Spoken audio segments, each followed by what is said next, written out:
Hello mga ka-idol! So ngayon meron na naman akong ituturo sa inyong napakagandang kanta. Ang title pala nito ay yung Noche Buena by Skaz Takli. So itong kanta na to ay easy chords lang naman to, kaya sa mga beginners dyan, kayang-kaya nyo to, no? So dito sa strumming pala mga ka-idol is magiging dalawang klase, no? So yung strumming natin dito is ganito. Down, down, up, up, down, up. Okay? Pag walang open close parenthesis yung chords, 2 times yung gagawin yan. Okay? Yung strumming. Pag walang open close parenthesis, 2 beses. Okay? So halimbawa, walang open close parenthesis, ganito. Down, down, up, down, up. Isa pa. Down, down, up, down, up. Okay? Ganun siya. Pag may open close parenthesis naman, 1 beses na lang. Okay? So pag may open close parenthesis yung chords, ganito na lang. Down, down, up, down, up. Lilipat na kaagad. Okay? So, ganun yung strumming pattern natin, no? So, ngayon, proceed naman tayo rito sa kanyang whole verse. So, yung whole verse dito, mga ka-idol, yan na rin yung intro niya, ha? So, kung makikita nyo dyan, may open close parenthesis na, no? So, yung chords dyan is C add 9 na walang open close parenthesis. So, yung C add 9, first string, second string, ayan. First string, second string, ayan. First string, second string, tapos fifth. Fourth pala, fourth. Tapos fifth. Okay, C add 9. Walang open close parenthesis. Ayan. So, ayan, C add 9. Tapos E minor na may open close parenthesis na. Ayan, so yung E minor, fifth string lang, tsaka fourth string. E minor na may open close parenthesis. Tapos D na may open close parenthesis din.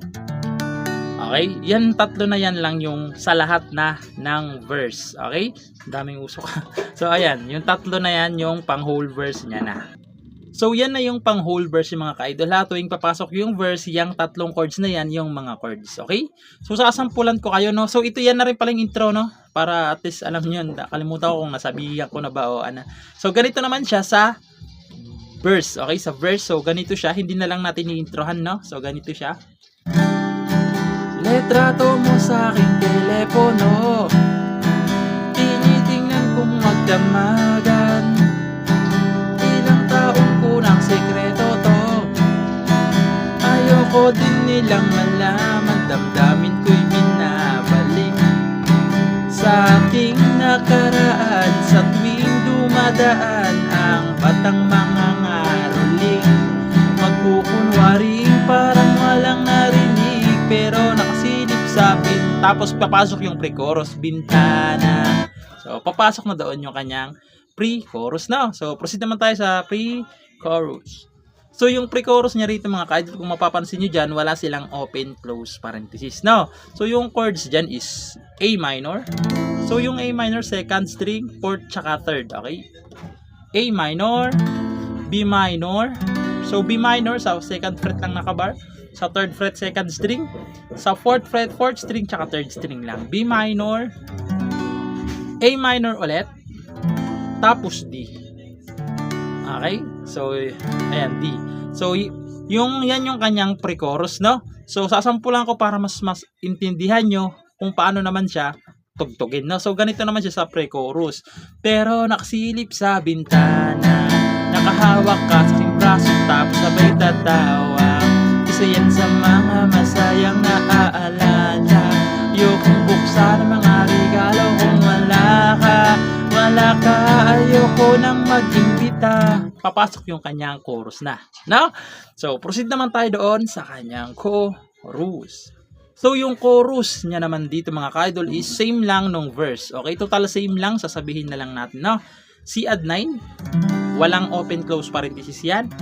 E minor, may open close parenthesis. Tapos D, may open close parenthesis din. Okay? So, ganito naman siya sa chorus para mas maintindihan nyo kung paano siya tugtugin sa chorus, no? So, ganito siya. Ayoko nang mag-imbita, mas pipiliin kong mag-noche buenang mag-isa. Malabo rin naman kasing mapapunta kita. Hanggang ngayon hindi pa rin sanay na magpapasko nang di ikaw ang kasama. Kaiyak, nakakaiyak, Pasko na naman di ikaw ang kasama. Kaiyak, nakakaiyak, ilang Pasko nang di ikaw ang kasama. Tapos papasok na naman yung kanyang verse. Okay? Doon naman yun sa part na dama ko pa, Pasko parang di na, wala akong planong magpabisita. Okay? So, babalik na naman kayo doon sa kanyang mga verse na yon. Okay? So, ayun lang naman. Sana naintindihan nyo itong tutorial natin, no? At sa mga magre-request dyan, mag-request lang kayo para magawa natin ang tutorial. At yun lang. Good luck sa bago nyong matututunan.